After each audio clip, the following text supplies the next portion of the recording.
Well, thank you very much, John, for that introduction, and thank you to the organisers for inviting me to speak at this webinar.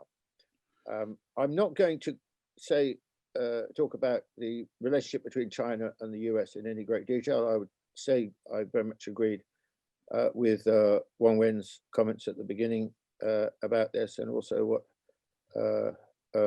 Wen Wei has just said. Biden has, it would seem, won the presidential election, but only by the narrowest of margins. Trump won more votes than any candidate in history, apart from Biden in 2020. The Republicans will, in all probability, continue to have a majority in the Senate. The Democratic majority in the House of Representatives was reduced. This was a victory for Biden in not much more than name only. Trump will continue to seek legal ways of preventing Biden assuming the presidency, and in the process, casting doubt on the legitimacy of the election. In his final 11 weeks in office, Trump will fight a war of resistance, seeking to make things as difficult as possible for Biden. He will appeal to his base, probably hold rallies around the country, and begin the campaign to undermine the Biden presidency. This will be like no other presidential handover in American history. Trump will refuse to acknowledge in any shape or form that he has lost. He will convince a large proportion of his supporters that the result is illegitimate. Biden will be an extremely weak president, able to do very little. Domestically, he will depend on support from the Republican majority in the Senate, which means at the very most, he will be able to deliver an extremely diluted version of his plans, and for the most part, nothing at all.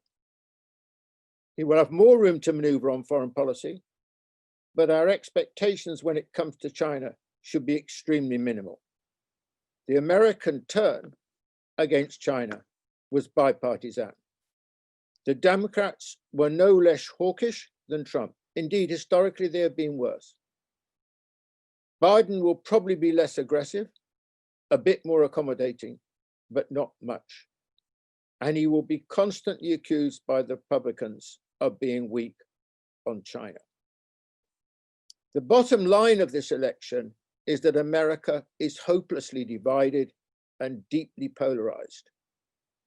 After 4 years of Trump, his lies, his racism, his disastrous handling of COVID-19, his demonizing of China, his implicit support for the far right, the electoral dial barely shifted.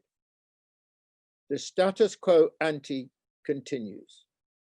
There may be a different face in the White House, but in practice, hardly anything will change. America is stuck, divided down the middle. The chasm between the two halves of the electorate getting ever wider. The two less and less able to communicate with each other. Each sees the other as the enemy. These kind of divisions are toxic, very difficult to reverse, and spell great danger for America.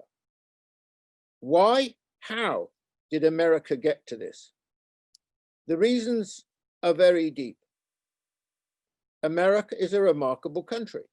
From more or less its inception, the first settlers and later independents, America grew relentlessly for over 2 centuries, with barely an interruption. There is no other country in the world that can compare with its record of growth in the period between 1800 and 2000.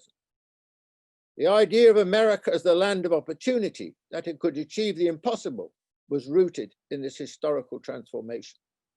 It gave birth to the American dream. But nothing is forever, though Americans thought it was. From around 1980, American economic growth began to weaken.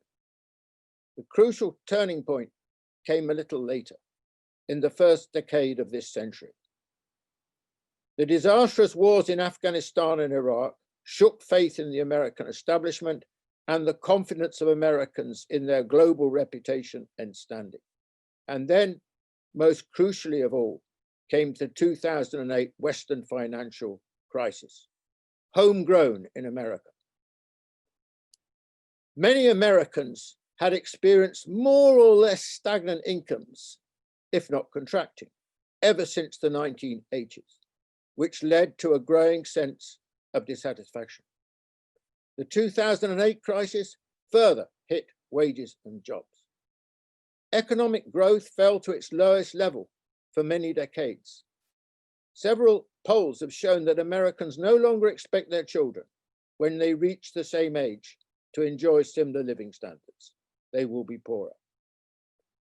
This spells the end of the American dream. America is no longer the promised land. 2 centuries of optimism about the future have given way to pessimism, anger, and angst. The result of all of this was the rise of Trump. 6 years after the financial crisis, he was elected president. There are 3 things that I would like to emphasize. First, there is the extraordinary speed of the change in America's mood, less than 20 years, or perhaps, depending on how you date it, a little more than a decade. America is struggling to come to terms with a huge change in its fortunes. Half the population has suffered more or less static or falling incomes for 2 or 3 decades, and the country's international influence has greatly declined, largely because of the rise of China.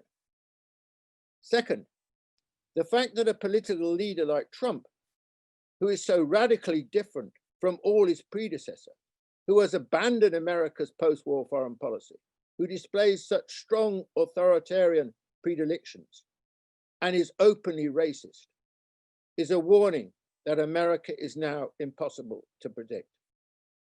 Third, there is zero possibility of a return to the status quo ante. The world in which America lives has changed profoundly and irreversibly. America has changed as a consequence. America is now a different country. What does this mean? For sure, we don't know America's future. We are in new territory. The polarization will surely get worse.